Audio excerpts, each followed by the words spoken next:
Donc là, c'est la première de ces conférences. Donc là, M. Ternereau va nous parler donc, des dangers de l'islamisme et de notre position à nous, donc communauté juive de France, par rapport donc, à ce danger, par rapport à cette nouvelle situation qui a émergé au début des années 2000. Et la pluie, et surtout que le sujet dont je vais vous entretenir n'est pas particulièrement folichon. Je ne vais pas parler que de la menace islamiste, je vais parler de notre situation, communauté juive de France, en France, dans le moment présent. Et mon interlocuteur a dit depuis les années 2000, quelque chose s'est mis en place. Oui, on peut dire grosso modo que depuis 12 ans, la situation dans la vie quotidienne, des menaces qui nous frappent, qui frappent nos enfants, des menaces d'ordre divers, que ce soit des insultes, des injures, ou bien des passages à l'acte beaucoup plus terrifiants, comme le meurtre, l'assassinat de Ilan Halimi en janvier-février 2006, ou bien la tuerie de Toulouse en mars 2012. Donc il se sera passé 6 ans entre un crime dénoncé comme un crime de droit commun, ce qu'il était, crapuleux, ce qu'il était, mais anti-juif, et puis un crime très explicitement anti-juif contre 3 enfants et le papa de 2 d'entre elles, et 3 militaires français, le crime de Mohamed Merah.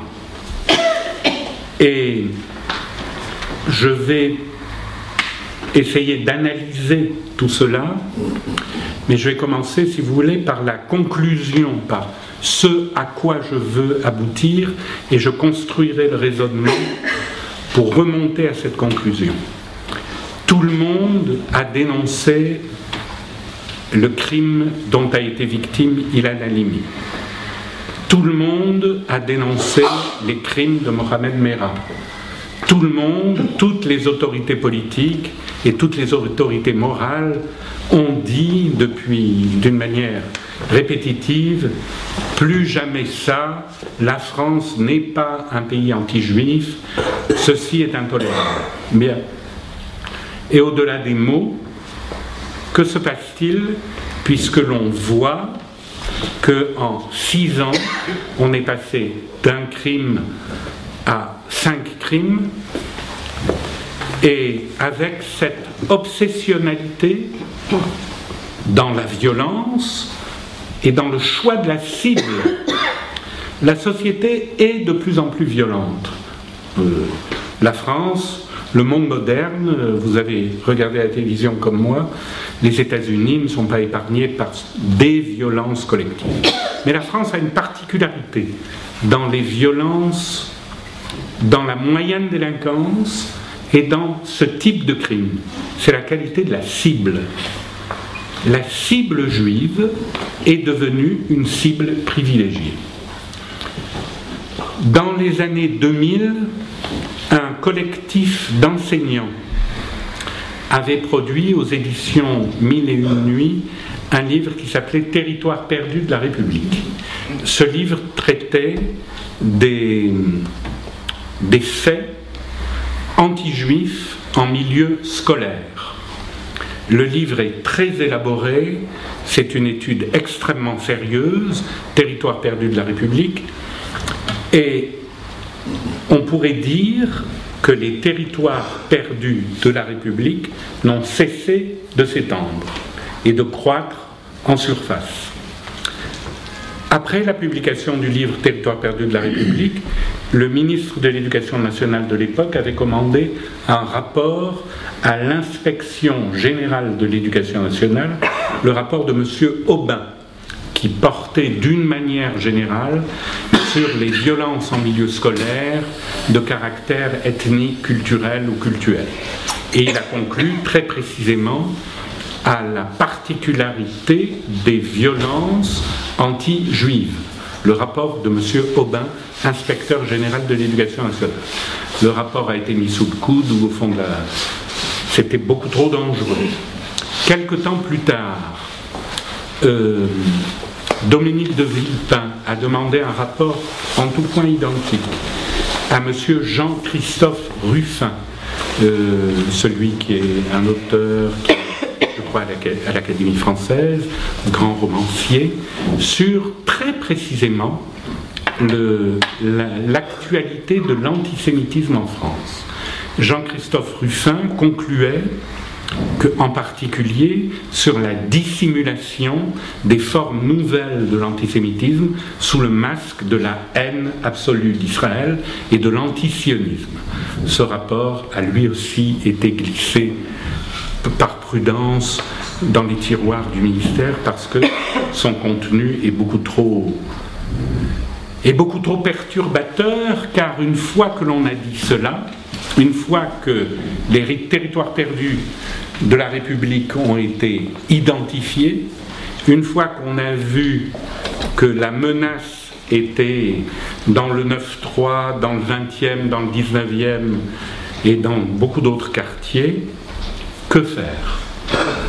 Et voilà que la République est tout à fait désemparée, démunie. Je vous donne une dernière anecdote qui date d'hier. Vous savez qu'il y a pour les classes de terminale, avant le baccalauréat et avant la période universitaire, il y a des incitations, des visites des classes pour les familiariser avec tel domaine de l'enseignement supérieur. Est-ce que le choix en médecine ou le choix en droit? Bon, et là, c'est deux avocates, et une des deux avocates est une amie, avait été sollicitée par un lycée de banlieue pour parler des métiers du droit. Qu'est-ce que c'est être avocat? Être avocat. Et naturellement, la conversation, la discussion avec les élèves a porté sur l'affaire Mera. Et l'avocate en question dit: les crimes de Mohamed Mera relèvent de l'incrimination crime contre l'humanité. Parce que la définition du crime contre l'humanité, c'est la volonté de détruire, d'anéantir quelqu'un au nom de ses origines, au nom de ce qu'il est, pas au nom de ce qu'il a fait. Et elle dit: c'était des enfants qui ont été assassinés et des enfants juifs. Et des élèves ont répondu en classe: non madame, devant le principal, hein. C'était pas des élèves, c'était pas des enfants, c'était des juifs. Des juifs, donc, n'ont même pas le statut d'enfant. La personne, l'avocate, a été tellement choquée, eh bien, la surprise est venue du principal qui a demandé à l'avocate: surtout n'en parlez pas, s'il vous plaît, ne faites pas de bruit. Voilà. Des histoires comme ça, il y en a des dizaines. À l'école, dans le primaire et dans le secondaire, l'injure, l'insulte, la bagarre. Bon. Comment tout cela est-il né? Comment tout cela est-il arrivé? Pourquoi on en est là? Quel est l'état de la menace et comment est-ce qu'on peut y faire face? Je dirais que la première manière d'y faire face, c'est d'en prendre la mesure. C'est de la connaître, c'est de l'identifier et c'est de ne pas faire la politique de l'autruche ou de ne pas s'illusionner. Vous avez dit à juste titre, depuis 12 ans, la situation s'est dégradée. Il y a 12 ans, c'était la seconde intifada, et la seconde intifada a été l'occasion de la grande bouffée délirante anti-juive avec la complicité des médias. Pendant la seconde intifada, au moment où les images de France Télévisions avaient montré le fameux petit enfant Mohamed Al-Doura, supposé mort dans les bras de son père, à Europe numéro 1, le lendemain, Catherine Ney, qui est éditorialiste à Europe numéro 1, a dit la chose suivante. Elle a dit: cette image du petit gosse palestinien tué dans les bras de son père, annule, efface, remplace, se substitue à la célèbre image du petit garçon juif en culotte courte avec une casquette, qui a les bras en l'air, qui est dans tous les livres d'histoire et qui est prisonnier dans le ghetto de Varsovie et qui est mis en joue par un SS. Une journaliste, éditorialiste à Europe 1, qui n'est pas une idiote, qui a fait les biographies de Mitterrand, de Giscard d'Estaing et de Sarkozy, vous dit que cette nouvelle image du petit Mohamed Al-Doura efface. J'ai eu Catherine Ney au téléphone, puisque je préparais le film Décryptage, et je lui ai demandé, vous vous rendez compte de ce que vous avez dit? Elle me répond, mais qu'est-ce que j'ai dit? Elle ne s'est pas rendue compte qu'en disant que si cette image était effacée désormais par la mort du petit Palestinien, le raisonnement implicite, c'est qui est le nazi? Le nazi, c'est donc l'Israélien qui a tué Mohamed Al-Doura. Ce qui veut dire que les Israéliens, au moment de la seconde intifada, étaient en train de mettre en place, puisqu'ils sont dénoncés implicitement comme les nouveaux nazis, en train de mettre en place la solution finale, le massacre, l'extermination, l'anéantissement des Palestiniens. C'est autour des années 2000 qu'on a vu des banderoles dans les rues de Paris, mais plus tard, au moment de la guerre en Irak, qui affichaient un signe égal entre la croix gammée et l'étoile juive.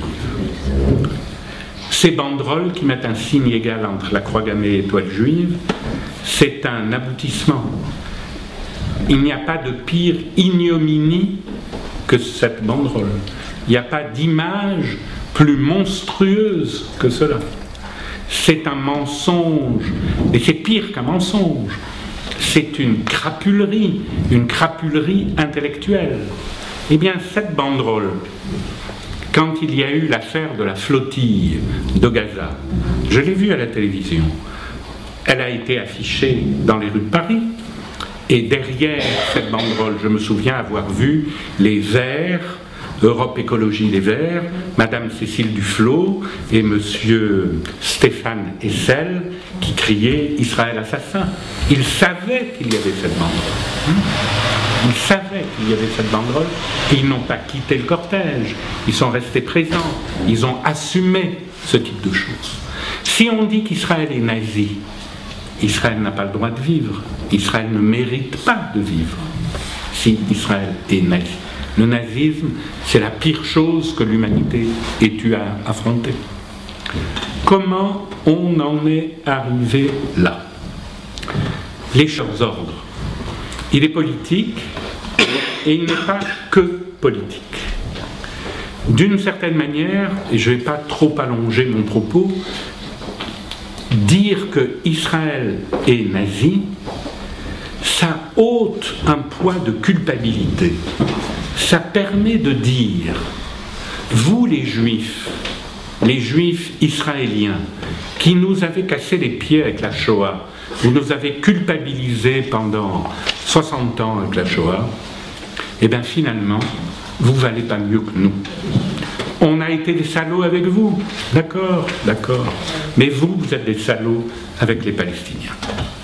Vous faites aux Palestiniens ce que nous vous avons fait. Donc, en devenant pro-palestinien, eh ben, on s'affranchit de la dette de culpabilité à l'égard des Juifs. Et puis la France a une histoire autre, particulière, qui est la guerre d'Algérie. Et comme pendant la guerre d'Algérie, les gens n'ont pas été d'un courage fou pour comprendre ce que faisait la France en Algérie et dénoncer ce que faisait Algérien égale arabe, arabe égale palestinien, donc algérien égale palestinien. Vous les juifs israéliens, vous faites aux Palestiniens ce que nous, Français, on a fait aux Algériens. On a torturé, vous faites des choses pas propres aux Palestiniens. Donc en soutenant les Palestiniens qui deviennent un substitut des Algériens, eh bien on éponge la dette de culpabilité une génération plus tard que l'on a à l'égard de l'Algérie. En soutenant la Palestine, on s'exonère de la culpabilité de la guerre d'Algérie. Voilà des mécaniques psychiques. Ce que je dis peut être étayé, référencé par 1000 références en littérature, dans le cinéma, dans la presse, dans tout ce que vous voulez. Et au gré du fil de l'histoire, je vais essayer de distinguer quelques périodes pour montrer l'évolution du statut, de l'image, à la fois, entre guillemets, du signe juif. Qu'est-ce que ça veut dire, signe juif? C'est tout ce qui renvoie au mot juif, au mot M-O-T. Israël, le judaïsme, la cacheroute, la littérature, l'humour juif. Bon.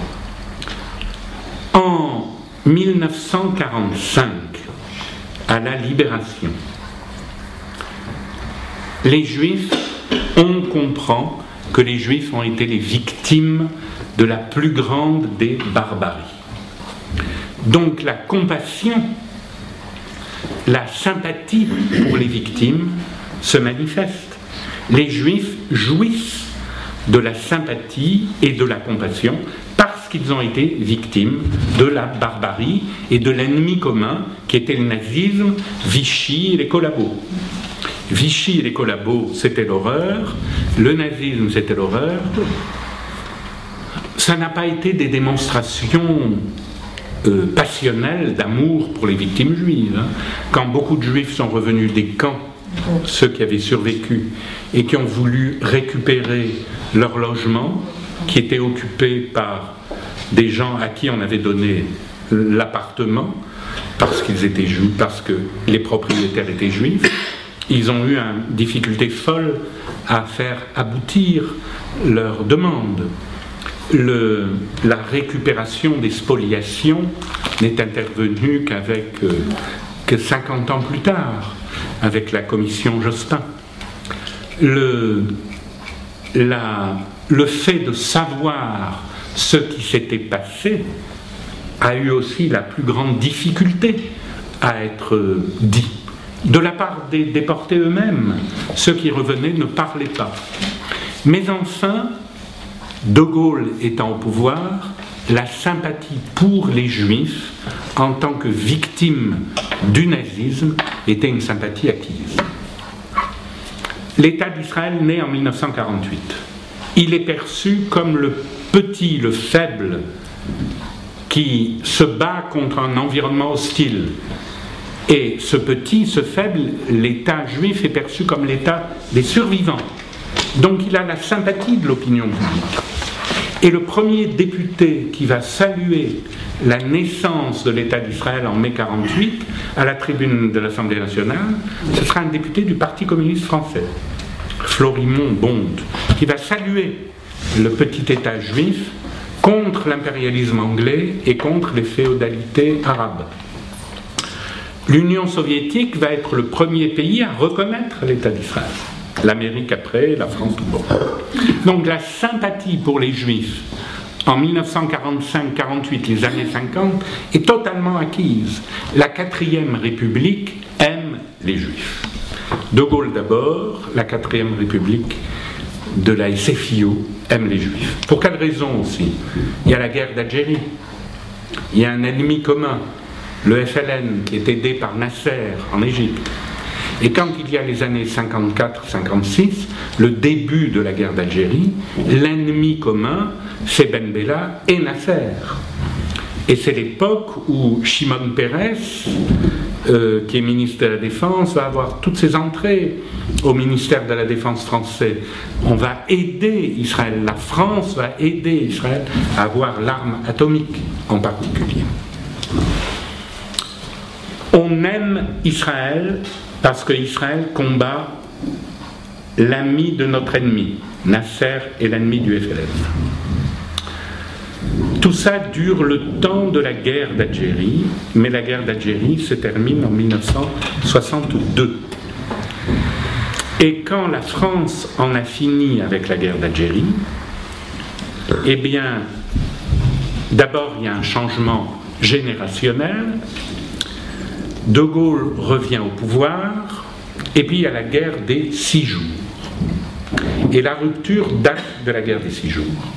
Parce qu'on aime beaucoup les juifs victimes. On aime pleurer sur les juifs morts. Mais voilà que ces juifs israéliens deviennent vainqueurs. Et ça, c'est intolérable. Les juifs vainqueurs, c'est pas possible. Dans l'imaginaire collectif, le juif ne peut pas être vainqueur. Et en novembre 1967, il y a la conférence de Gaulle qui prend un parti, qui dénonce d'une manière très tarabiscotée le peuple d'élite, sûr de lui-même et dominateur, je cite. Et De Gaulle conseille, qui se prend pour l'empereur des Français, dit « J'avais dit qu'il ne fallait pas attaquer le premier. Vous avez attaqué le premier ?» avait-il dit à Abba Eban. Et à partir de 1967, le statut du signe juif change. Juif égalé victime, voilà que juif égale vainqueur. Voilà que juif israélien occupe des territoires. Donc, dans l'imaginaire collectif, le palestinien, l'arabe, redevient cet arabe en France qu'on a humilié et persécuté, qui était l'algérien. 1968, mai 68, qui est la génération où j'avais 20 ans,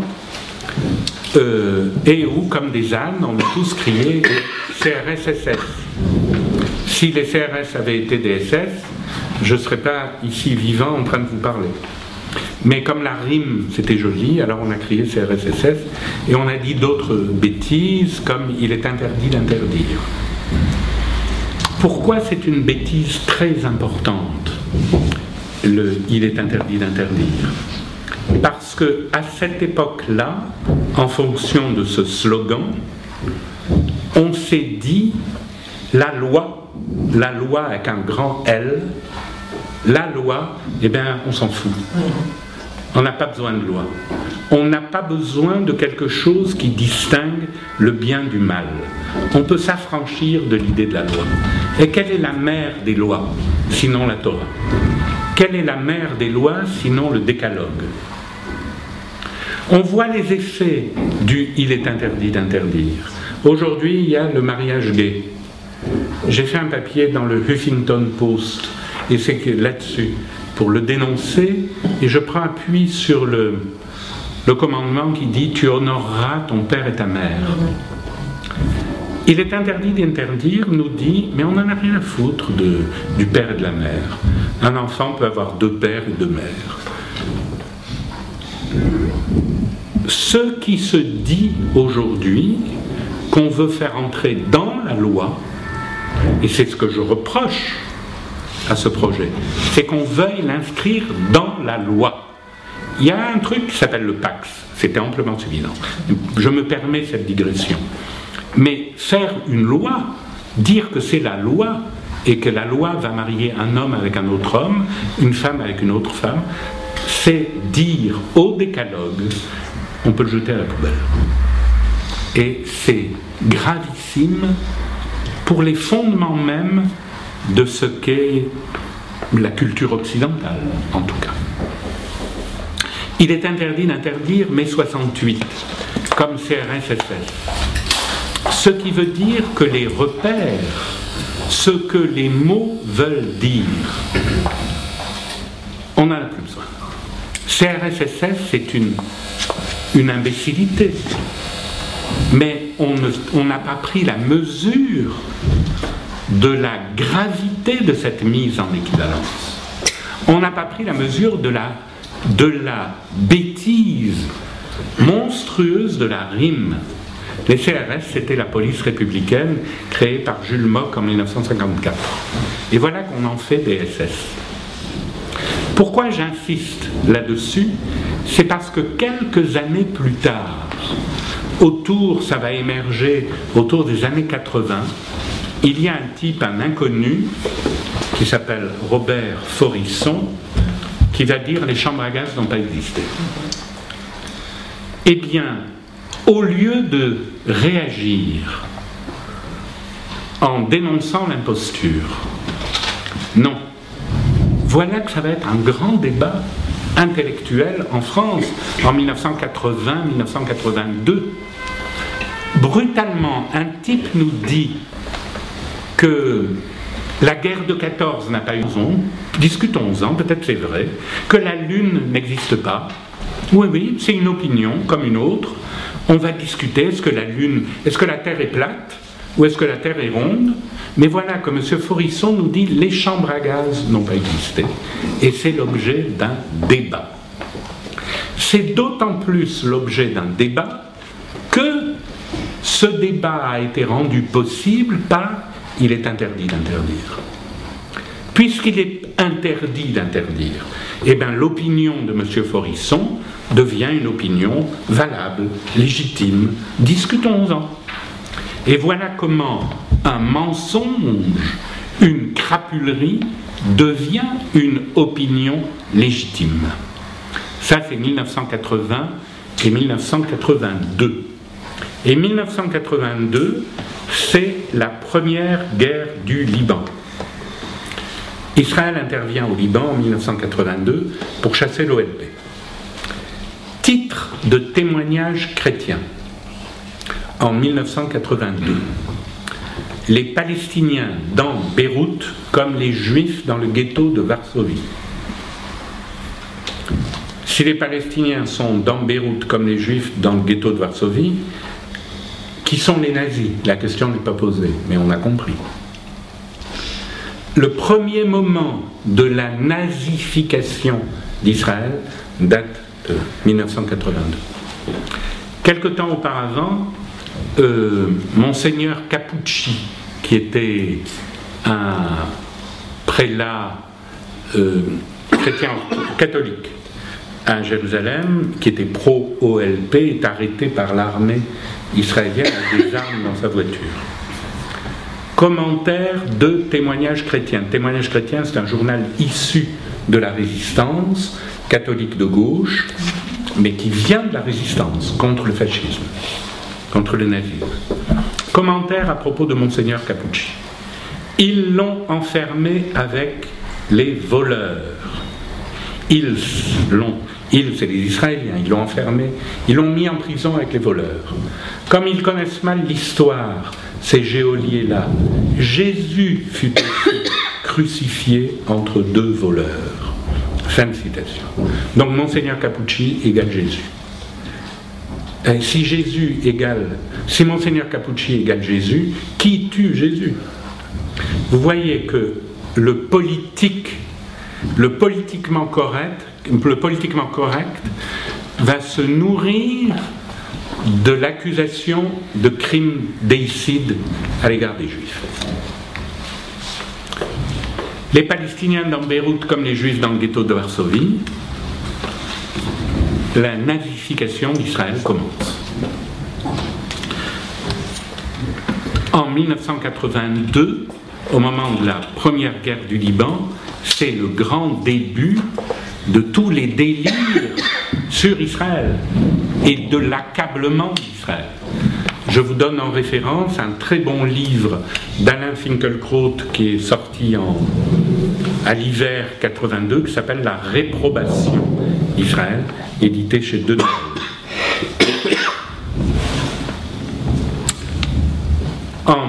C'est le début de la réprobation d'Israël. Donc on est passé de la compassion, 1945, la compassion, l'admiration à l'admiration, le petit État des années 50, et puis voilà qu'en 67, c'est la suspicion, et puis en 1982, c'est la réprobation. Et cette réprobation n'a pas cessé. Il y a eu une petite parenthèse enchantée au moment des accords d'Oslo, au moment de la visite de Sadat à Jérusalem, 1977, on a cru que les choses allaient changer, que le monde arabe allait s'ouvrir, que la paix pouvait arriver, qu'il pouvait, malgré la guerre de Kippour de 1973, que les guerres allaient cesser et que la paix et que la réconciliation israélo-arabe pouvait avoir lieu et que le droit d'Israël en tant qu'État juif allait être reconnu. J'y ai cru. J'ai cru aux accords d'Oslo. J'ai cru que que quelque chose avait changé dans la psychologie collective du monde arabe, dans la culture du monde arabe, dans l'évolution politique de ce monde arabe. J'ai cru simultanément qu'en Europe, on s'était fait à l'idée qu'un État pour le peuple juif avait le droit de vivre. Je me suis trompé. Je ne suis pas le seul à m'être trompé. On est beaucoup trop nombreux à avoir pris nos désirs pour des réalités. Et la réalité est beaucoup plus dure que nos espoirs. La période dans laquelle nous sommes, désormais, après la première bouffée délirante de 1982, après la parenthèse enchantée, l'assassinat de Yitzhak Rabin en 1995 par un fou furieux juif, ne l'oublions pas.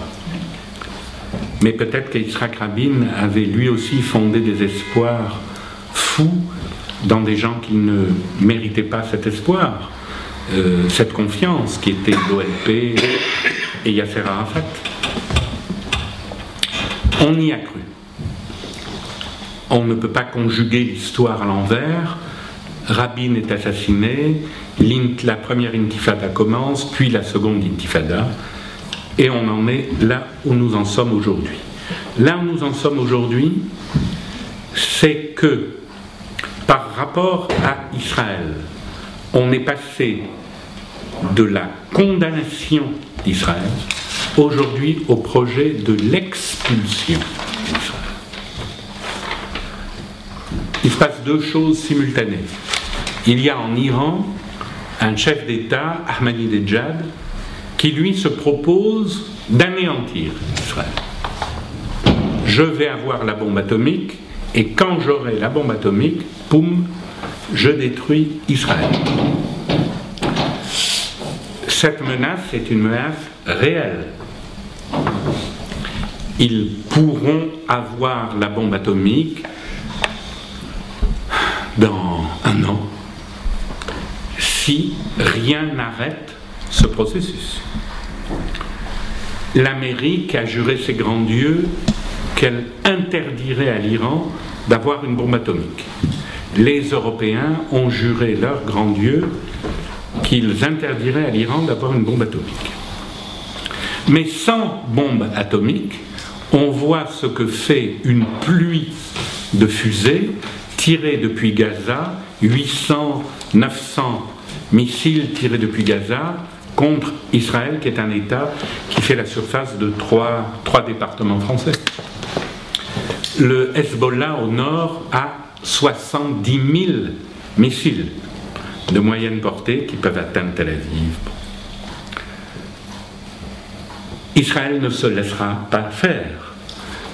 Israël a riposté à l'agression du Hamas de Gaza et a riposté de manière extraordinairement mesurée.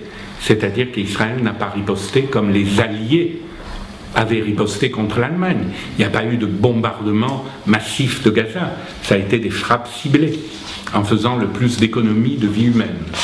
Mais si jamais une agression massive venait du Liban ou de Gaza, eh bien, Israël serait en droit de riposter.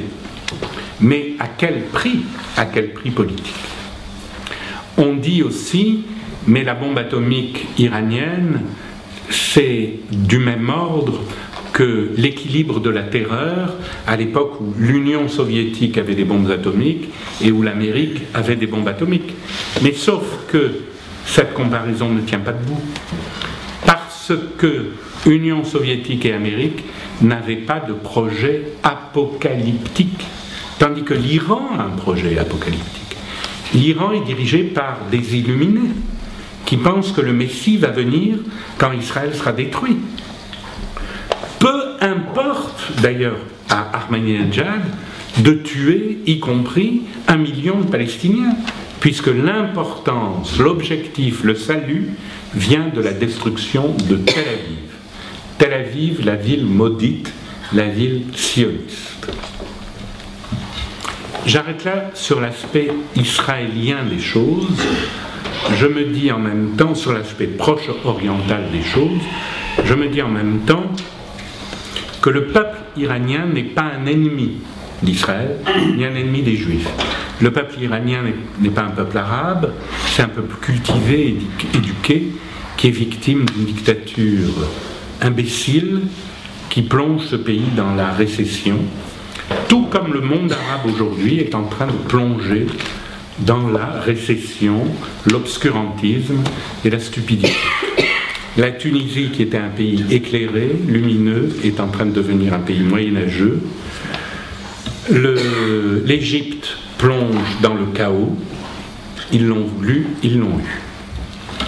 Que se passe-t-il en France? Ils l'ont voulu, ils l'ont eu, pardon, excusez-moi, je fais un retour en arrière. Quelles qu'aient pu être les grandes illusions lyriques sur les printemps arabes. Personnellement, je n'ai jamais cru au printemps arabe, et le fait que l'hiver arabe ait rapidement succédé au printemps arabe ne m'a pas surpris du tout. Revenons à la France.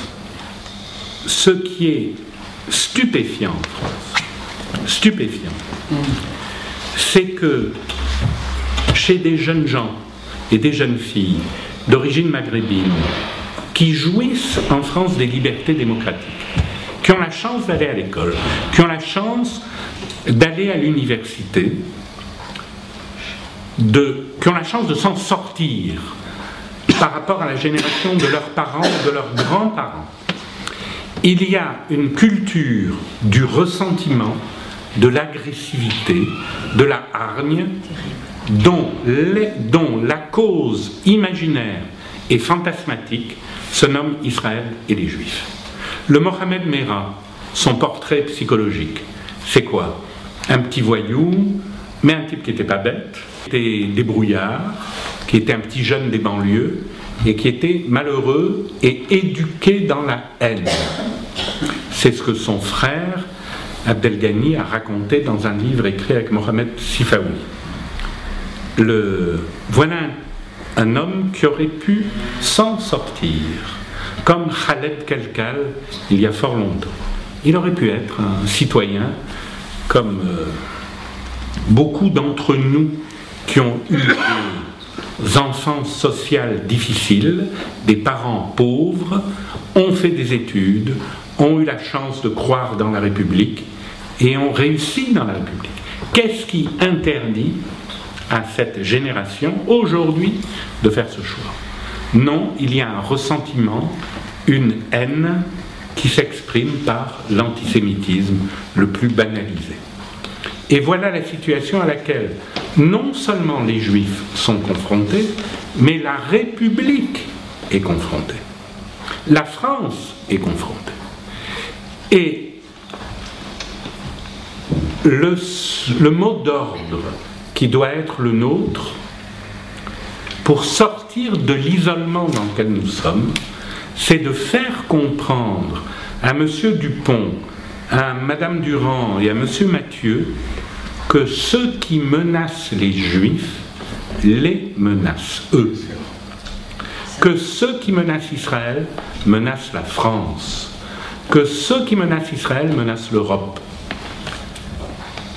Il ne suffit pas de nous citer Kafka, quand on frappe un juif, c'est l'humanité qui est à terre. On connaît le cliché. Non, non. Si on frappe un juif, c'est vous qui êtes menacé. Vous, Monsieur Dupont, Madame Durand, c'est vous. Les Juifs, c'est la ligne de front. Et Israël, c'est la ligne de front de la liberté. Je cite l'ancien Premier ministre espagnol, José María Aznar. Si Israël tombe, nous tomberons tous. Cette parole est prophétique. Elle est prophétique pour l'Europe, elle est prophétique pour la France. Et nous, notre rôle, notre tâche, communauté juive, c'est de faire passer ce message. C'est pas uniquement pour nous. C'est pas uniquement pour nous. C'est pas pour le 43 rue Belleport. C'est pour le 41 et le 45. Il n'y a pas que nous en jeu. Il y a tout l'idéal républicain. Il y a la France de Blum, de Jaurès, de Mendès France, de Gaulle. Qu'est-ce qu'on veut? On veut qu'il y ait la charia en France. Voilà le péril qui nous menace. Ce péril n'est pas du tout un péril imaginaire. Et je disais à monsieur sur la politique de l'autruche, la volonté de ne pas voir aujourd'hui, de se voiler la face. Le Monde, le journal Le Monde, a fait un compte-rendu il y a quelques jours du discours de Khaled Meshal, le chef du Hamas qui est allé à Gaza il y a quelques jours saluer la victoire des Gazaouis contre l'ennemi sioniste. Si j'ai lu ce texte, son discours, vous le lisez sur Internet, Khaled Meshal Gaza, Google, vous lisez. Mais entre Mein Kampf et Khaled Meshal, il n'y a aucune différence. Peut-être que Mein Kampf même était un peu mieux écrit que Khaled Meshal. C'est un discours de haine, virulent. Virulent. Mais que dit Le Monde? Que dit le journal Le Monde en une? Monsieur Khaled Meshal fait preuve de pragmatisme. C'est la une du Monde. Quand il y a eu le discours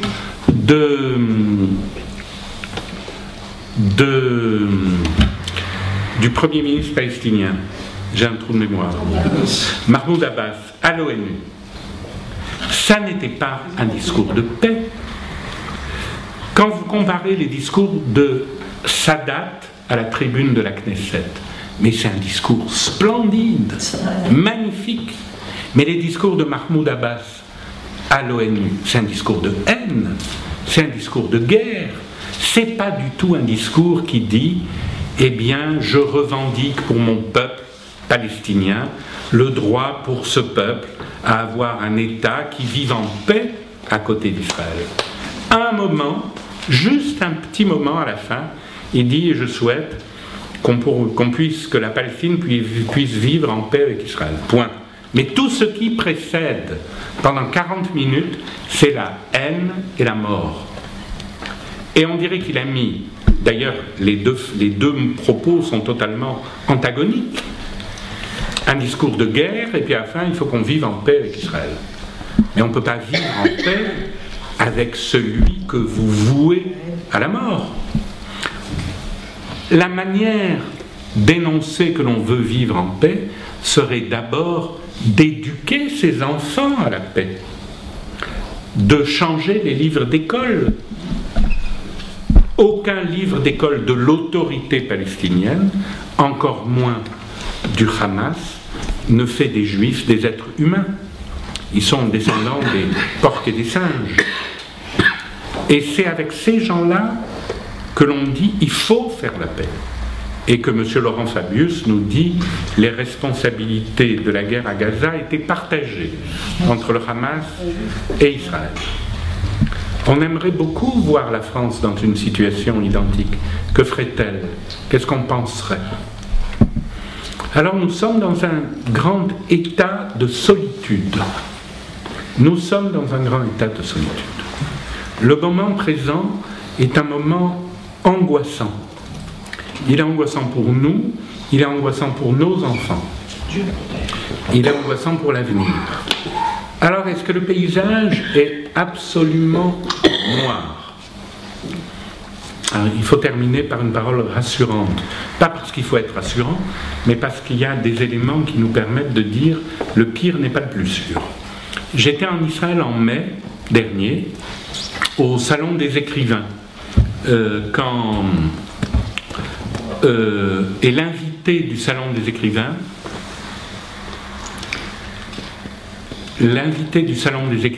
l'invité principal du Salon des écrivains, c'était un écrivain algérien qui s'appelle Boualem Sansal. Boualem Sansal, il a fait un livre magnifique, édité chez Gallimard, qui s'appelle Le village de l'Allemand. Qu'est-ce que c'est ce livre?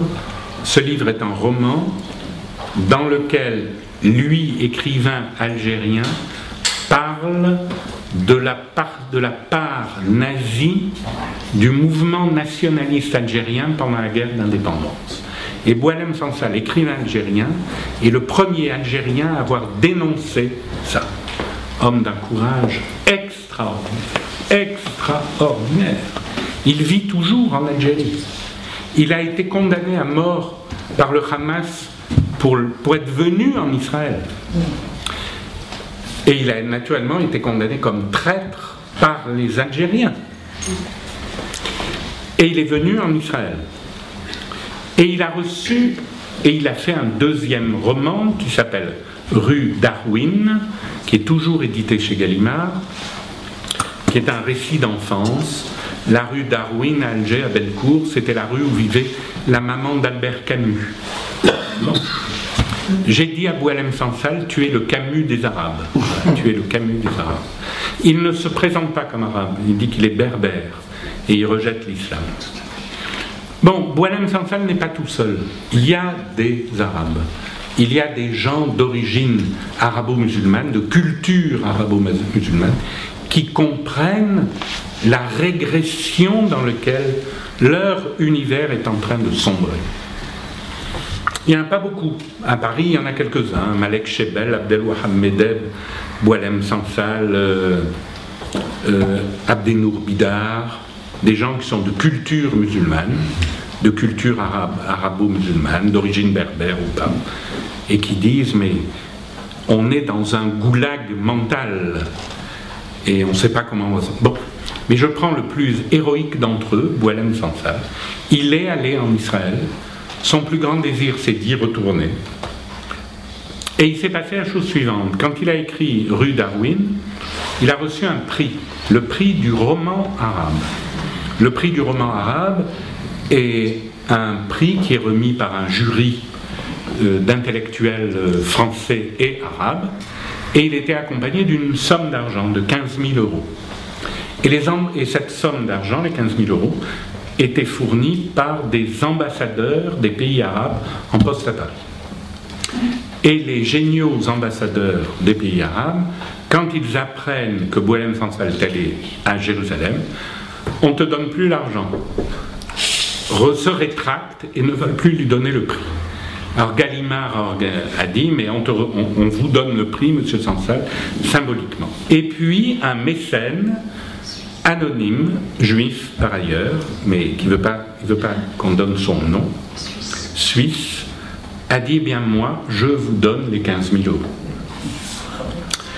Et Boualem Sansal a décidé, puisque je reçois de l'argent qui aurait dû m'être donné par les ambassadeurs arabes, eh bien je ne le garde pas pour moi, je le donne à l'association médicale israélo-palestinienne, franco-israélo-palestinienne, qui s'appelle Un cœur pour la paix. Je ne sais pas si vous connaissez cette association qui s'occupe de chirurgie cardiaque pour des enfants qui viennent de Gaza fréquemment et qui sont soignés gratuitement à l'hôpital Hadassah. Pour l'anecdote, pour Un cœur pour la paix, une maman palestinienne dont l'enfant a été sauvé gratuitement par l'équipe chirurgicale de l'hôpital Hadassah, son enfant est vivant. Alors, elle est interviewée, elle dit oui, qu'elle est très contente parce que son enfant, ça pourra faire un futur martyr. Voilà. Quand je dis que ça relève de la psychopathologie, on est dans la psychopathologie. Je reviens à Boualem Sansal. Je dis Boualem Sansal, c'est celui qui nous fait espérer. Bon, des Boualem Sansal, peut-être qu'il y en a sur les doigts des deux mains, mais ça veut dire que des gens comme lui, je corresponds régulièrement avec Boualem Sansal, et je lui ai écrit la chose suivante, désormais je m'interdis de dire les Arabes ou les musulmans, parce qu'il est l'exception qui infirme la règle. J'ai pas envie de dire les Arabes sont fous furieux, les règles dominantes, non. Voilà, il suffit qu'il y ait Boualem Sansal pour dire que cette règle ne tient pas la route. Mais la majorité, le paysage auquel nous sommes confrontés est ce paysage-là, et il va falloir s'arc-bouter, faire preuve d'un grand courage, d'une grande ténacité, d'une grande volonté, mais les Juifs en ont vu d'autres. Eh bien, le moment présent me donne l'occasion de conclure. Après tout, on célèbre Hanouka. Hanouka, c'est la fête des Lumières. Eh bien, les Lumières sont de notre côté. Amen. Voilà. Je n'ai pas été trop long. Donc il y a des questions. Et comment vous interprétez la démarche des imams en Israël? Magnifique, magnifique, magnifique, magnifique, excusez-moi. Que vous me demandez ce que je pense de la démarche des imams qui sont allés en Israël. Je la trouve superbe, elle est du même ordre que celle de Boualem Sansal et de l'imam Chalgoumi. Et vous faites bien de me poser la question, car un intellectuel, si tant est qu'il l'est, français, qui est Israël, qui déteste Israël, qui s'appelle Pascal Boniface, a dénoncé l'imam Chalgoumi comme étant non représentatif. Voilà, comme étant non représentatif. Sa parole est nulle et non avenue parce qu'il ne représente pas la communauté musulmane. Et en plus, il est allé en Israël. Voilà l'antisémitisme pur exprimé par M. Boniface. Mais cette démarche d'imam est superbe, elle est extraordinairement courageuse, et il faut saluer ces gens-là, il faut les bénir. Ils n'ont pas eu peur de revenir en France. Non, mais l'imam Chalgoumi est protégé par la police, et je vous dis que ces gens-là sont très courageux. C'est un espoir. C'est un espoir. Alors en même temps, moi je n'ai pas d'outils pour mesurer, mais on aimerait qu'il y ait, quand il y a eu Mohamed Merah, l'imam Chalgoumi avait appelé à une manifestation publique. Il y avait quoi, 300 personnes? Par contre, le congrès du OIF au Bourget, il y avait 50 000 personnes. Bravo qu'il y ait l'imam Chalgoumi et la démarche des imams, c'est merveilleux. Mais voilà. Beaucoup de musulmans français nous suivent, vous pensez? Madame demande si beaucoup de musulmans français nous suivent. Non, suivent les imams. Suivent les imams. Je n'ai aucun instrument de mesure, je n'en sais rien. Je pense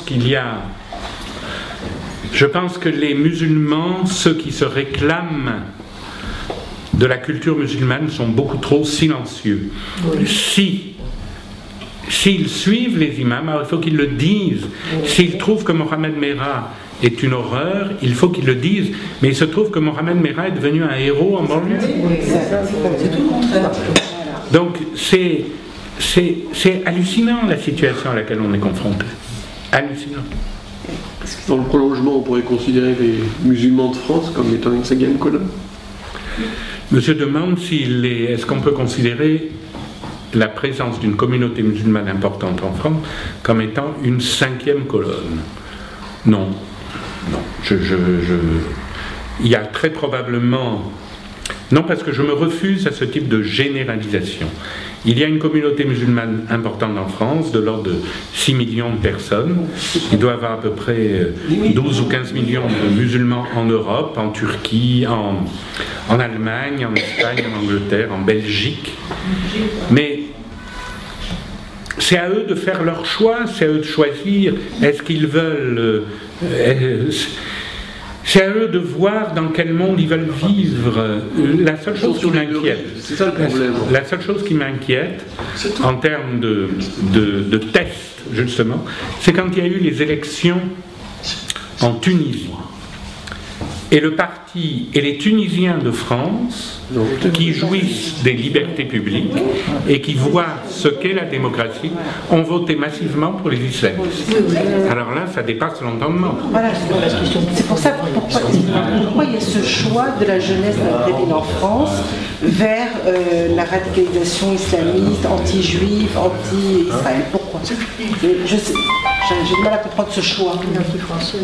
Madame demande, Madame demande comment comprendre les choix des jeunes issus de l'immigration et qui sont français, d'origine arabo-musulmane, qui est aujourd'hui massivement anti-juive et par ailleurs anti-française. En 2001, il y avait eu, souvenez-vous, un match de foot amical entre la France et l'Algérie, et qui s'était terminé en pugilat général parce que le public n'avait pas supporté que l'équipe algérienne perde. Mais le public, c'était un public de jeunes issus de l'immigration, donc de nationalité française. Leur pays, c'est leur équipe. Ça aurait dû être l'équipe de France. Or, ils se sont identifiés à l'équipe adverse.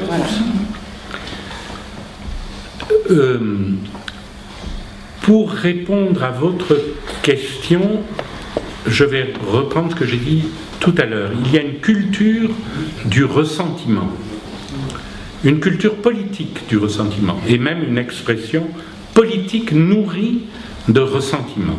Qu'est-ce que c'est le ressentiment? C'est une espèce de hargne confuse contre celui qui, entre autres, vous accueille, contre votre voisin, contre celui qui pourrait être votre ami, votre partenaire, votre collègue. On ne l'aime pas. Et voilà que il y a un ressentiment contre la France qui s'exprime bizarrement 2-3 générations après la génération des indépendances des années 60, 62, 56 pour le Maroc et la Tunisie, 62 pour l'Algérie. Qu'il y ait du racisme anti-arabe en France, c'est incontestable.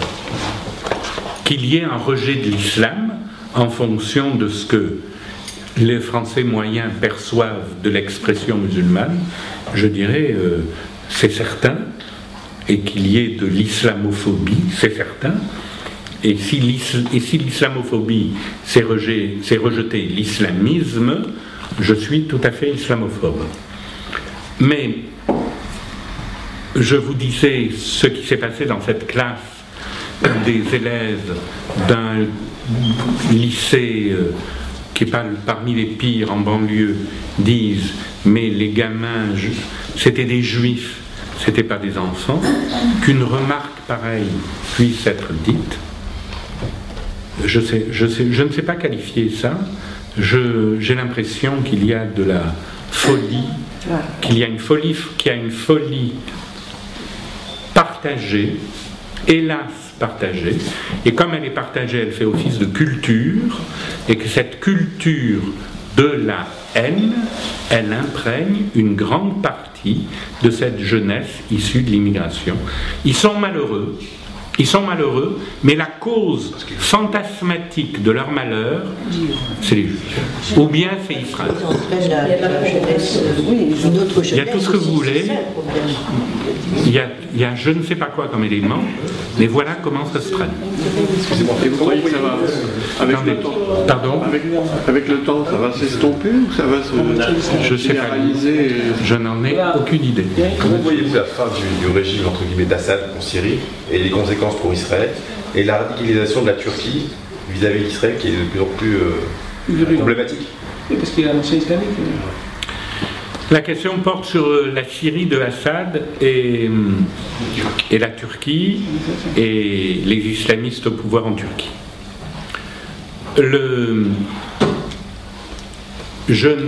La France s'est empressé de reconnaître l'opposition syrienne, si on peut appeler tout ça une opposition. Apparemment, cette opposition syrienne est composée d'islamistes, massivement. Il est sûr que ceux qui se sont fait massacrer par Assad, puisqu'on en est à au-delà de 40 000 morts, qui n'émeuvent pas Stéphane Hessel, ni les indignés français. Il n'y a aucune manifestation.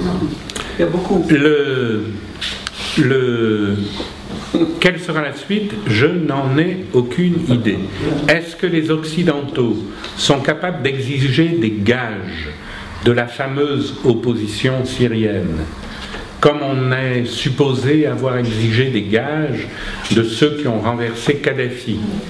Je pense que Bernard-Henri Lévy s'est lourdement trompé et a pris ses désirs pour des réalités. Voilà des peuples qui n'ont jamais connu une culture démocratique. Jamais. Hélène Carrère d'Ancos parlait de la tragédie russe. Les Russes n'ont jamais, le peuple russe n'a jamais connu la démocratie. Ils sont passés des tsars au KGB et du KGB à Poutine. Il n'y a jamais eu de démocratie. Pour une démocratie, il faut des siècles de culture, de démocratie, de respect d'autrui, de capacité à discuter, à échanger et de ne pas vouloir couper la tête du voisin si on n'est pas d'accord avec le voisin. Cette culture-là n'existe pas en Russie, elle n'existe pas dans le monde musulman. Il n'y a pas eu de culture démocratique dans le monde musulman. La Turquie, qui n'est pas un État arabe, a eu un moment, une période de lumière avec Mustafa Kemal Atatürk.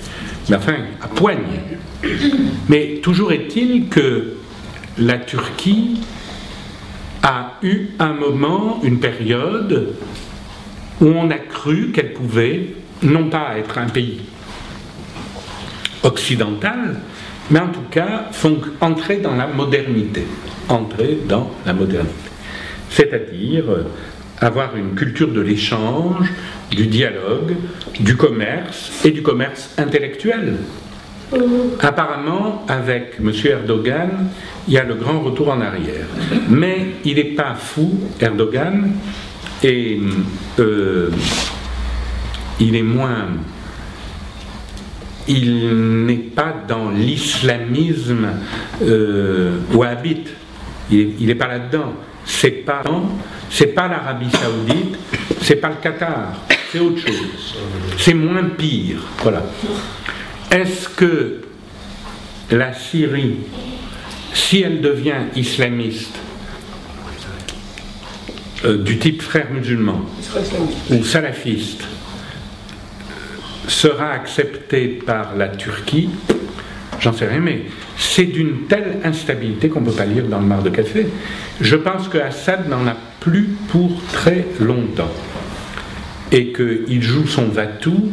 Il joue son va-tout parce qu'il sait qu'il va mourir.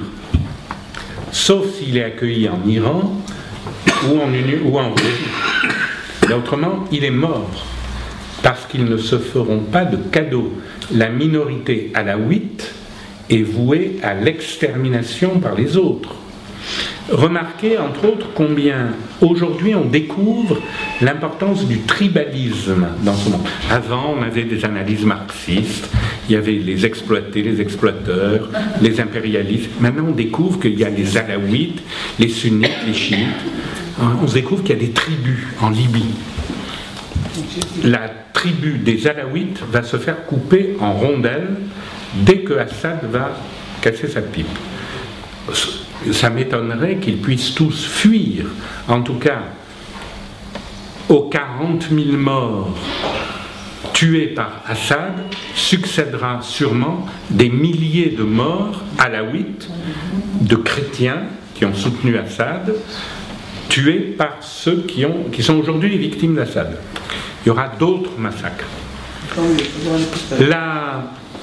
D'une autre manière, par ailleurs, le monde arabo-musulman est dans un chaos total qui va s'aggraver le temps de la période islamiste. En raison d'un élément très simple, c'est que désormais ce monde a décidé d'exclure de la sphère du savoir 50% de la population qui sont les femmes. Ce qui veut dire que tous ces pays vont régresser. Au lieu d'investir dans le savoir, la culture, la science, ça va être le grand bond en arrière. Pour Israël, ça ne peut être que la meilleure des choses. Pour eux, le grand bond en arrière, masculin, puisque c'est une culture machiste des hommes, risque de se transformer comme mauvais effet en une folie collective encore plus violente. Moi, je me demande toujours, quand je vois les grandes manifestations dans le monde arabe, mais qui travaille dans ce monde? Qui fait du pain?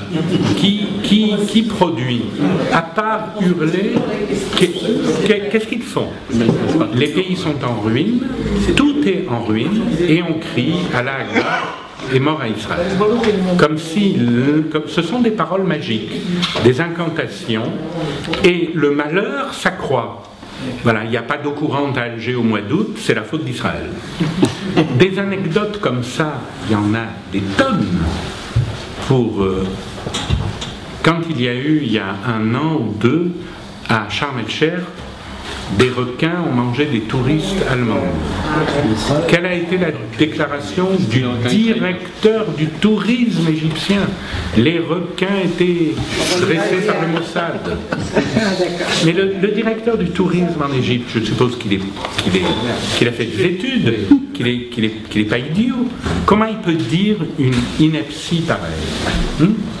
Je le cite dans Décryptage, il y avait, mais c'était beaucoup plus longtemps, dans mon film, en Haute-Égypte, qui est le territoire le plus islamique d'Égypte, le plus obscurantiste. Les maris étaient inquiets à un moment des désirs sexuels de leurs femmes qui étaient abusifs. Tant et si bien que ces malheureux maris, ça a créé une grande perturbation chez les hommes égyptiens. Et il y a eu même une commission parlementaire d'enquête. Une commission parlementaire, mais vous vous rendez compte, sur la libido excessive des femmes de Haute-Égypte. Eh bien, qu'est-ce qu'elle a conclu, la commission parlementaire d'enquête? Qu'il y avait un aphrodisiaque qui était contenu dans un chewing-gum.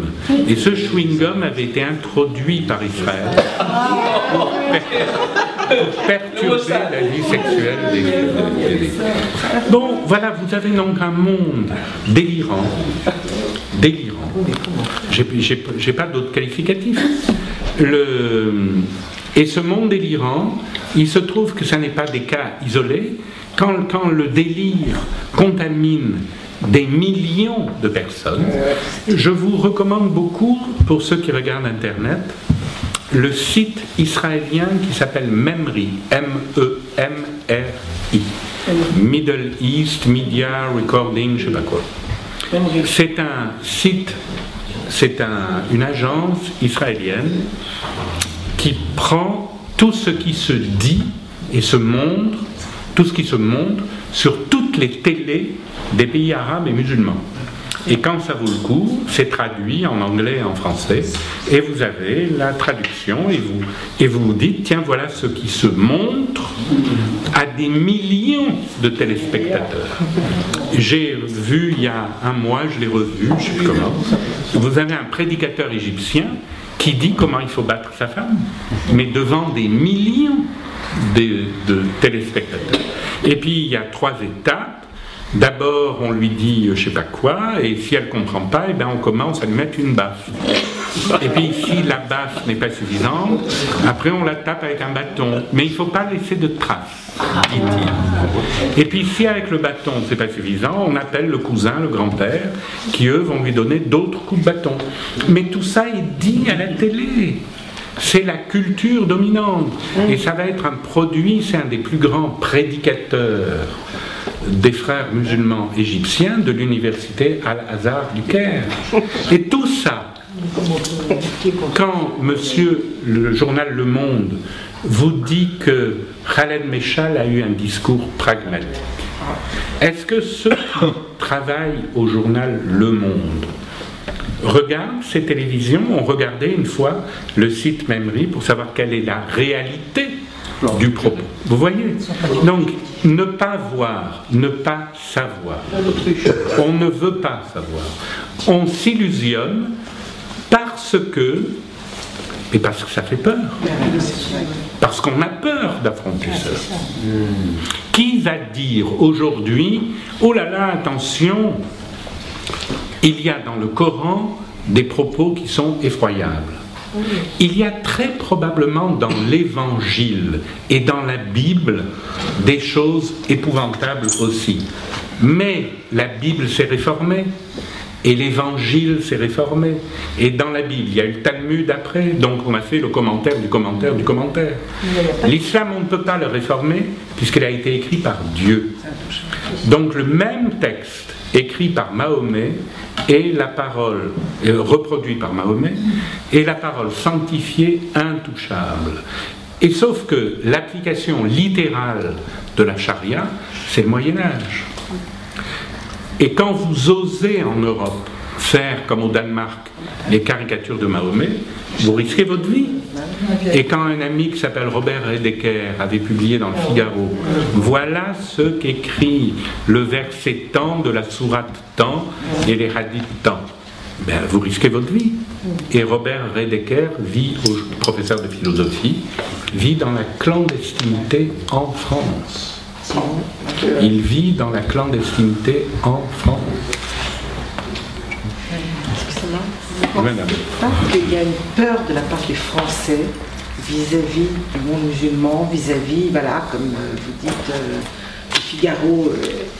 Je veux dire, il y a une pression telle qui font que, voilà, on a osé dire une loi contre le voile islamique, la burqa, machin, tout de suite. Donc il y a une peur des Français quand même.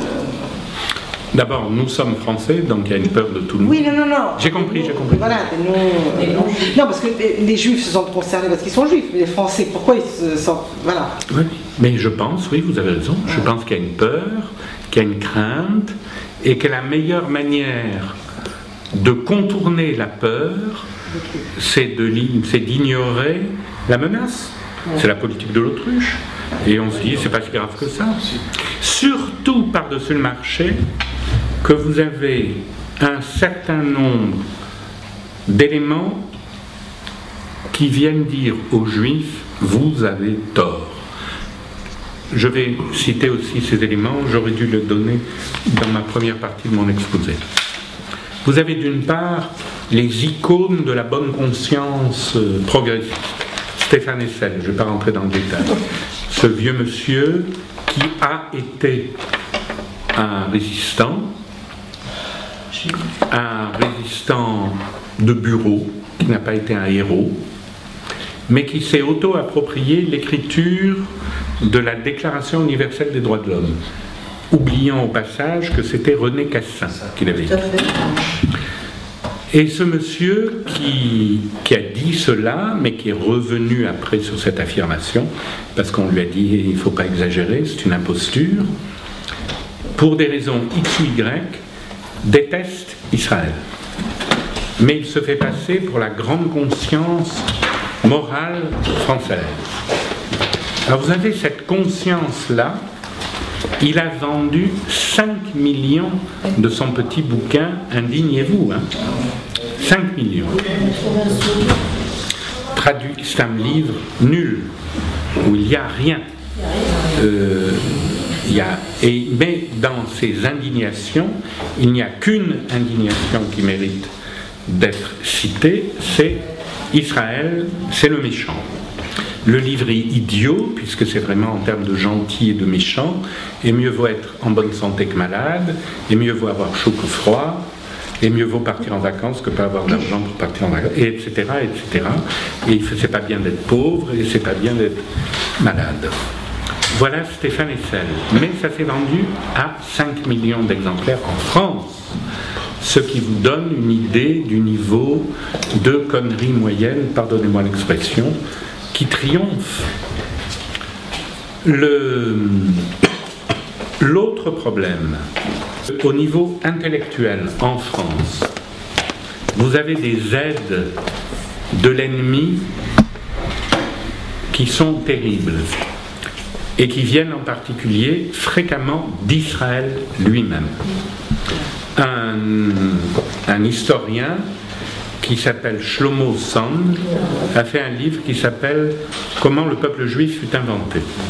Puis tout récemment, il a sorti un autre bouquin qui s'appelle « Comment la terre d'Israël fut inventée ». Alors quand c'est un historien juif israélien qui vient vous dire cela, quelle aubaine, quelle chance! Il va être invité chez Daniel Mermet, le célèbre intervieweur de l'après-midi à France Culture, qui est Israël, dans l'émission qui s'appelle Là-bas si j'y suis, et je vous recommande l'écoute, mais si vous avez, ça va vous donner de l'urticaire ou bien mal à l'estomac, de l'émission d'hier. Daniel Mermet invité Michel Warschawski, qui vient de recevoir le prix des droits de l'homme de la part de Madame Christiane Taubira, ministre de la Justice, qui est une gauchiste stupide. Et cette interview est un cri de haine contre Israël pendant 1 heure, mais sauf que ce cri de haine est prononcé par un Israélien. Donc c'est une bénédiction pour Daniel Mermet. C'est merveilleux. Puisque c'est un juif israélien qui vous dit comment le peuple juif est inventé. Et qu'après il écrit comment la terre d'Israël fut inventée. Si le peuple juif est une invention, ça veut dire qu'il n'a pas de légitimité en tant que peuple.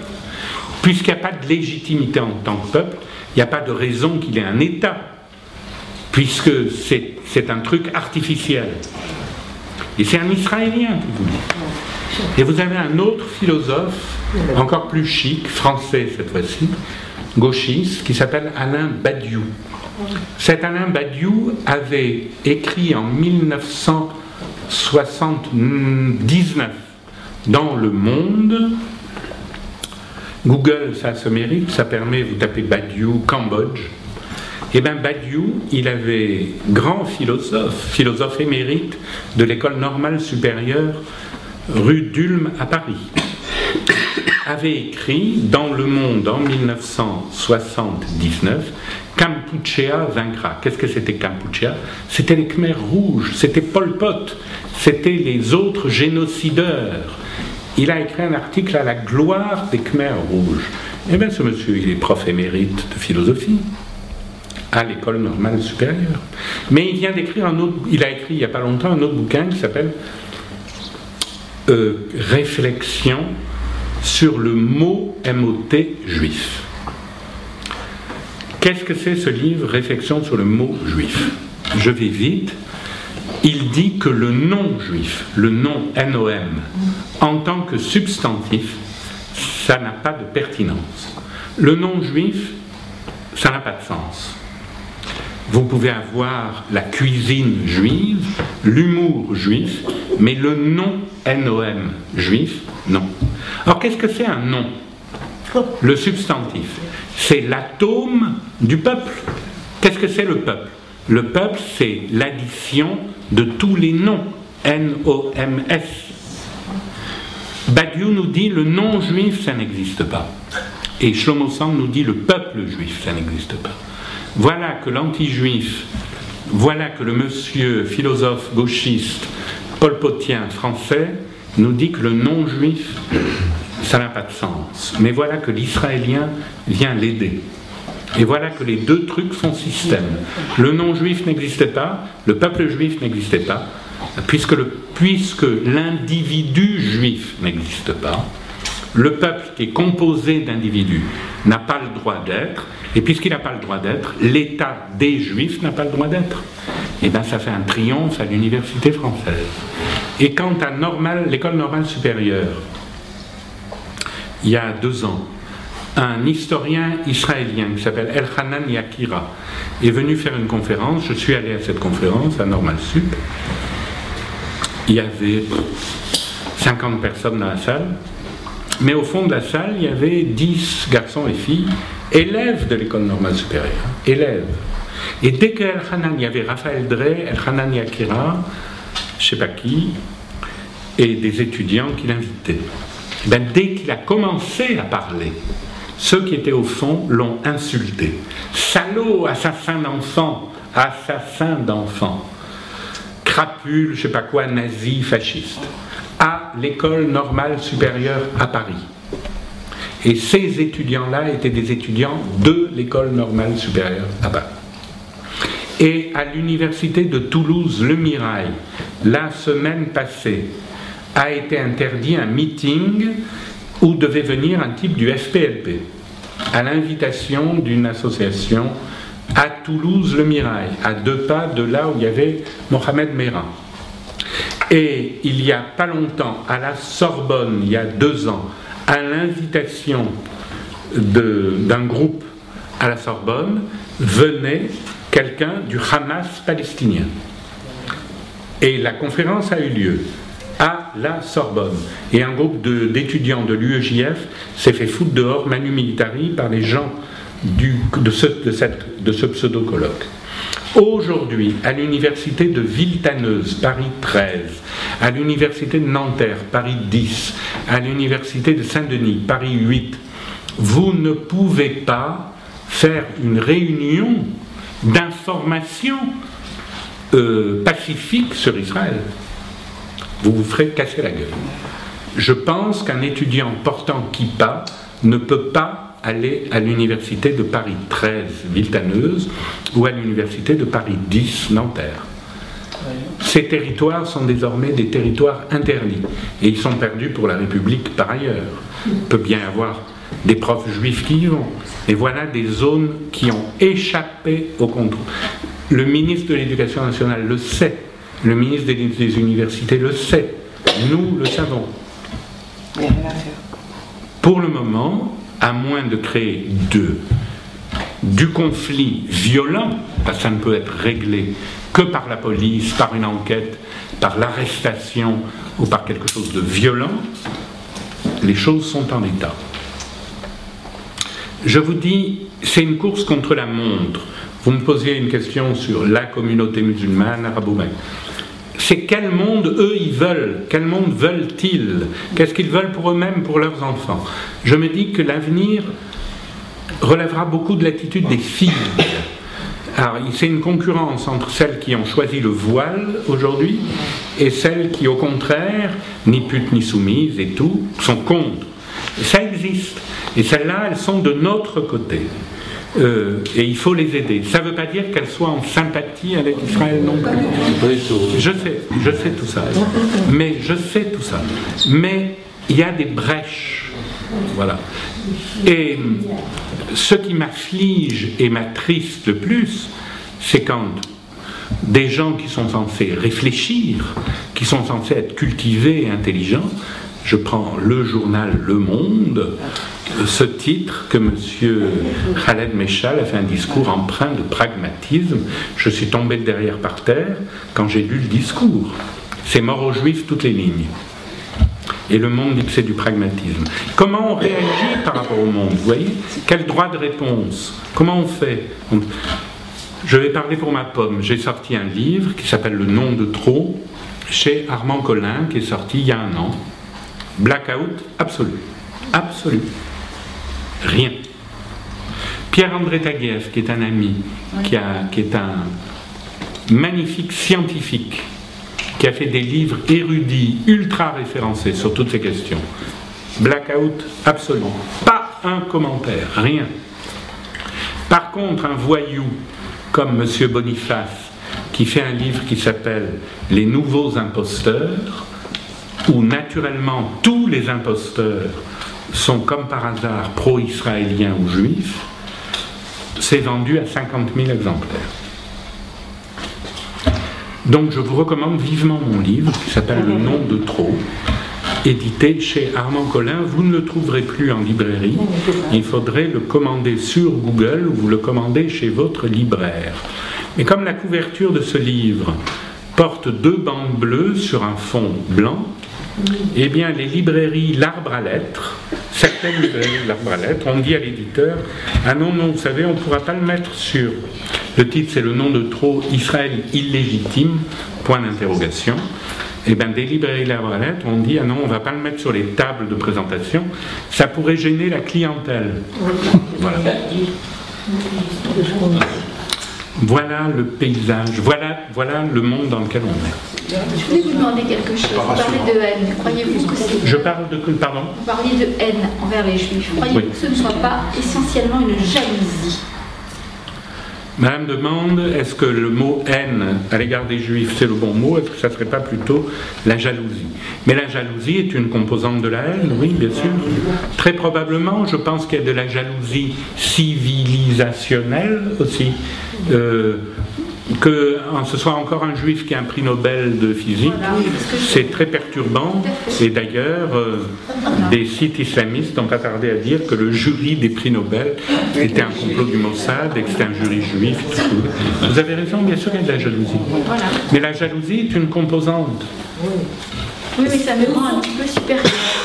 Parce que la haine, disons que pour nous, en tant que juifs, on se sent supérieur par le fait qu'il y ait jalousie. Alors qu'une haine vis-à-vis d'un peuple qui est, disons, sous-estimé, enfin, je ne sais pas si j'ai mal exprimé, mais disons que cette haine, pour moi, elle est plus valorisante pour le juif. C'est possible, oui. Moi, depuis quelque temps, je suis dans le 19e, donc comme un peu partout, il y a beaucoup d'Arabes. Parlez plus fort. Oui. Depuis quelque temps, j'ai observé, quand je prends l'autobus ou quand je prends le métro, avant, il y avait des gens de confession musulmane qui s'efforçaient de parler français. Maintenant, nous avons pris l'autobus tout à l'heure pour venir, plus personne ne fait d'effort de parler français, tout le monde, enfin les musulmans, parlent, je les entends tous parler arabe.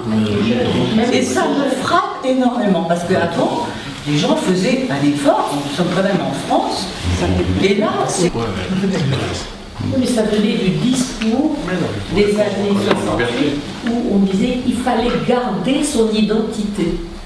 Et du fait qu'on disait qu'il faut garder son identité, il y a eu des classes d'écoles arabes qui se sont créées, et les jeunes qui sont venus après, ils ont pensé qu'il ne fallait pas qu'ils ressemblent aux Français. Il fallait qu'ils gardent leur identité. Madame remarque que ceux qui sont issus de l'immigration maghrébine s'expriment à haute voix en arabe et pas en français. Et Madame dit que c'est peut-être un effet de l'époque où on disait, où on glorifiait la culture de la différence. Je ne crois plus du tout que ce soit ce qui opère aujourd'hui. Plus du tout. Ceux qui s'expriment violemment en arabe ne relèvent pas de la culture de la différence. C'est la volonté d'affirmer du terrain conquis. Exactement. La preuve en est, y compris de la novlangue des banlieues, où on parle de manière renversée, en verlan, contre les feuges, et il faut se méfier des keufs, parce qu'on est très vénère, et quand on est vénère parce qu'elle est keuf, on va s'en prendre au feu. Donc ce charabia est une manière de dire on crache sur le français. C'est évident. Exactement. Ils sont en pays. C'est évident. C'est une manière d'affirmer la conquête. Je vais vous donner un autre exemple dont j'ai été le témoin. J'ai travaillé un long moment à la Cité des Sciences, dans le 19e. Et un des enjeux de la Cité des Sciences, c'était, on est au bord du périphérique, et donc c'est un outil culturel qui va permettre de l'autre côté du périph', on va pouvoir venir ici pour s'intéresser aux choses de la science et de la technique. C'est un lieu ouvert. Et on a remarqué que énormément de jeunes crachent par terre. Et puis, comme on n'a pas été les seuls à le remarquer, il y a eu un constat du comportement dans le primaire et le secondaire, dans les collèges et lycées, des jeunes qui crachent par terre. Tant et si bien qu'il y a eu une remontée des cas de tuberculose dans le 9-3. Eh bien, il y a eu une réunion à la Cité des Sciences avec des directeurs, des chefs d'établissement à propos du crachat. Qu'est-ce qu'on fait pour le crachat? Et un ami qui était directeur d'une école dans le 20e, qui a une école primaire, avait fait essuyer les escaliers de l'école. Il avait ramassé des sopalins, il avait dit à des élèves qui avaient craché: j'essuie leur crachat. Il a été réprimandé par sa hiérarchie. Eh bien, quand on a discuté du crachat, une collègue prof qui était justement dans le registre Écoute la différence m'a dit: mais enfin monsieur, vous ne pouvez pas ignorer que c'est un comportement culturel. J'ai dit: mais c'est merveilleux, quelle merveilleuse réponse. Donc c'est culturel, je respecte la culture de l'autre. En Chine, tout le monde crache d'ailleurs, vous savez qu'il y a des crachoirs partout en Chine. Donc on va admettre que le crachat, pour respecter la culture différente des autres, on va respecter. Alors j'ai dit à la madame: écoutez madame, et si imaginez que votre fils est assis à côté d'un anthropophage de Nouvelle-Guinée qui se met à mordre son voisin pour le manger, c'est un comportement culturel, faut pas... La République, ça a des lois, ou bien on se soumet des lois et des usages et des pratiques. En France, on ne crache pas. Je me souviens qu'il y avait un temps, dans les bus, il y avait une petite étiquette: il est interdit de parler au conducteur, il ne faut pas cracher par terre. Et bien voilà, je pense que le fait de cracher est une manière de marquer son territoire. Car le crachat en classe, mais que le métier de prof consiste aujourd'hui non seulement, ou plutôt, essayer d'enseigner une matière, mais si vous êtes prof d'histoire, n'allez pas parler des croisades et n'allez pas parler de l'affaire Dreyfus. Vous risquez, c'est au péril de votre vie. N'allez surtout pas parler de la Shoah. Donc vous excluez le monde antique, puisqu'il ne faut pas parler des Hébreux, vous excluez les chrétiens, vous ne parlez pas des croisades, vous faites l'impasse sur l'affaire Dreyfus, et vous ne parlez pas de la Seconde Guerre mondiale, et vous essayez d'enseigner au milieu de tout ça. Mais la plupart du temps, vous faites de la discipline, si vous êtes capable de faire de la discipline. Lisez ce livre, Territoire perdu de la République. On dit qu'en France, il y a 10 000 Français qui rentrent dans l'islam, qui se convertissent à l'islam en France. Il y a 10 000 qui se convertissent à l'islam. 10 000 par année. Je ne sais pas. Ah si. C'est possible. C'est les plus virulents en plus. Hein. Les Français qui rentrent dans l'islam, c'est les plus virulents. Plus virulents qu'un arabe. Encore une fois, je dis: ne faisons ni amalgame, ni généralisation. Ne faisons ni amalgame, ni généralisation. On connaît l'adversaire, on connaît les dangers, mais en aucun cas, de notre part, on ne dira les Arabes ou les musulmans. Il y a des Arabes et des musulmans. Et n'oublions pas qu'il y a parmi ces Arabes et ces musulmans l'imam Chalgoumi, Boualem Sansal et d'autres. Et s'ils ne sont pas nombreux, le peu nombreux qu'ils soient, ce sont nos amis et nos frères. N'oublions pas non plus qu'il y a des fascistes juifs. Et n'oublions pas non plus que c'est un juif qui a tué Yitzhak Rabin. Ne l'oublions pas. Ça ne veut pas dire qu'il ne faut pas être vigilant, sur ses gardes, instruit et armé. Armé intellectuellement, armé comme il le faut, mais c'est parce qu'on sait qu'on est fort. C'est parce qu'on est conscient des valeurs juives qu'on est fort. Donc pas de généralisation, pas de stigmatisation, mais il faut être robuste dans sa tête d'abord. Comment voyez-vous Madame Alévi. Oui, je vous demandais où sont passés les médias pro-juifs que tout le monde relevait dans les années 70 en disant la télé est pro-juive, tous les intervieweurs sont pro-juifs. Aujourd'hui, ils sont totalement absents. Mais où sont-ils passés? Les temps ont changé. La question est où sont les médias pro-juifs? Mais les médias ne sont pas en dehors du temps. Les médias sont dans le temps. Les médias suivent l'ère du temps. Je vous donne un exemple. Quand il y a eu l'attentat à Madrid, à la gare Atocha, l'attentat islamiste, le lendemain matin, à Europe 1, l'intervieweur, c'est Jean-Pierre Elkabbach. Et qui il interviewe? Le hasard fait. C'est la porte-parole de l'armée israélienne. Elle était de passage à Paris. C'est une colonelle francophone qui est porte-parole de l'armée israélienne. Elle est interviewée par Jean-Pierre Elkabbach. Et la première question d'Elkabbach, c'est « Madame, j'ai oublié son nom, est-ce que vous reconnaissez une responsabilité dans l'attentat qui a eu lieu hier ?» Qu'est-ce qui lui prend à ce connard? Pourquoi cette question? Il a honte de s'appeler Elkabbach? Le mur de la honte. Voilà pourquoi les médias? Les médias, ils pensent pourquoi le monde, pourquoi j'insiste là-dessus? Parce qu'ils sont dans la soumission à l'ère du temps. Pourquoi il n'y a pas un mot sur mon livre? Pourquoi il n'y a pas un mot sur Taguieff?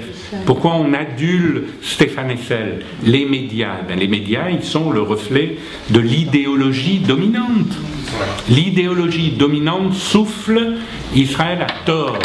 Israël a tort dans sa politique et Israël a tort de vivre. Et les Juifs nous cassent les pieds. Voilà ce que c'est l'idéologie dominante. Madame, vous avez une question? S'il vous plaît, comment voyez-vous le devenir des Juifs de France dans les mois et années à venir? La question est comment voyez-vous l'avenir des Juifs de France dans les mois et les années à venir? Je ne sais pas répondre à cette question. Je suis inquiet, comme on peut l'être. Je suis inquiet pour moi, je suis inquiet pour ma fille, je suis inquiet pour son avenir. Son avenir sera encore plus inquiétant que le mien. Et je suis très inquiet. Très inquiet. Et nous devons réfléchir à cette question très sérieusement. Alors moi, je me dis aujourd'hui, où est-ce que je suis le plus utile? J'ai 68 ans, je suis plus utile en France qu'en Israël. Mais il y a des moments, j'ai passé un long moment en Israël au printemps dernier, je me disais quel bonheur de plus avoir cette brume antipathique qui nous enveloppe, cette crainte quand de... Bon, moi je crains plus rien, je veux dire, dans un dîner ou une rencontre, quand quelqu'un m'emmerde, je lui dis qu'il m'emmerde. Ça ne me fait pas peur, mais ça devient insupportable. Alors qu'il y a un plaisir, voilà. En Israël, on se dit, on est chez soi, ça va bien, même s'il va y avoir des fusées, des scuds, des je sais pas quoi, eh ben, on y est bien. Alors que j'ai aucune idée, la solution, je ne sais pas. J'ai conscience que ça devient de plus en plus difficile, que ça va probablement devenir de plus en plus difficile pour nous et pour nos enfants, mais en même temps, partir, c'est une capitulation. Et je pense que ce qu'il faut dire à la France et aux autorités françaises, c'est ceux qui menacent les Juifs, vous menacent vous. Et si les Juifs s'en vont, vous perdrez vous aussi. L'illusion de certains que la terre tournerait mieux s'il n'y avait pas Israël est une illusion. Israël les protège. Si Israël tombe, l'Occident tombe. Si les Juifs tombent, les Français non-juifs tombent. Ça, c'est sûr. Voilà l'idée qu'il faut faire passer. Il ne faut rien céder. Il ne faut rien céder. On est en période de combat. Je ne vais pas dire on est en guerre, mais c'est un combat quotidien. Et il faut se fortifier intellectuellement. Il ne faut pas gémir. Il ne faut pas se plaindre. Il faut se battre. Mais, pardon, alors, une fois qu'on se sent fort, etc., de quelle façon pour essayer autour de nous de le faire, le faire savoir, etc. Qu'est-ce qu'on peut faire d'une façon concrète? C'est toujours la question de la fin, qu'est-ce qu'on fait d'une façon concrète? Je n'ai aucun lapin dans mon chapeau. Les seuls lapins que j'ai dans mon chapeau, c'est ce que je fais ici avec vous. Ce que j'ai fait, j'ai fait un film, j'ai fait un livre, j'ai fait un autre film et j'ai fait d'autres livres, mais vous pouvez faire la même chose. Vous pouvez les lire et vous pouvez les diffuser et vous avez des cercles d'amis et vous convainquez vos amis. Vous faites un travail à votre niveau. Vous êtes présent, physiquement présent. Encore une fois, c'est pas se plaindre qu'il faut, c'est agir, c'est éduquer. La synagogue, ça n'est pas qu'un lieu pour appeler l'Éternel, c'est en même temps se convaincre de la justesse de notre combat et faire partager nos idées. Vous avez des amis non juifs, à vous de leur faire partager ce qui me menace, te menace, toi. Bien sûr. Et c'est la seule tâche à faire. Il n'y a pas de solution magique. Je n'ai pas un lapin, même je ne suis pas un prestidigitateur, et personne ne l'est. Nous sommes peu nombreux. Nous sommes peu nombreux. La tâche est immense. Mais si on commence à fléchir, on est perdu. Non. Heureusement, on ne sera pas perdu. Pas perdu. Parce qu'on est d'abord, on a des outils culturels d'intelligence qui nous permettent d'être forts. On célèbre Hanouka, c'est pas n'importe quoi célébrer Hanouka. C'est le symbole de Hanouka. C'est la résistance de l'intelligence par rapport à l'obscurantisme et le paganisme. C'est ça Hanouka. Donc on ne fait pas la prière d'une manière idiote, on met la prière en rapport avec l'actualité. Les lumières de Hanouka, eh ben c'est les lumières de notre intelligence. Il ne faut pas désespérer. Le désespoir n'est pas une attitude juive. Il ne faut pas avoir peur, Dieu nous protège. Protégeons-nous et Dieu va nous protéger. Donc, on s'arrête là. Il y a le SPCJ, Service de protection de la communauté juive. Vous leur signalez et vous allez au commissariat et vous portez plainte. Voilà. Je n'en sais rien, portez plainte. C'est pas à moi qu'il faut le dire, c'est au SPCJ qu'il faut le dire et à la police qu'il faut le dire.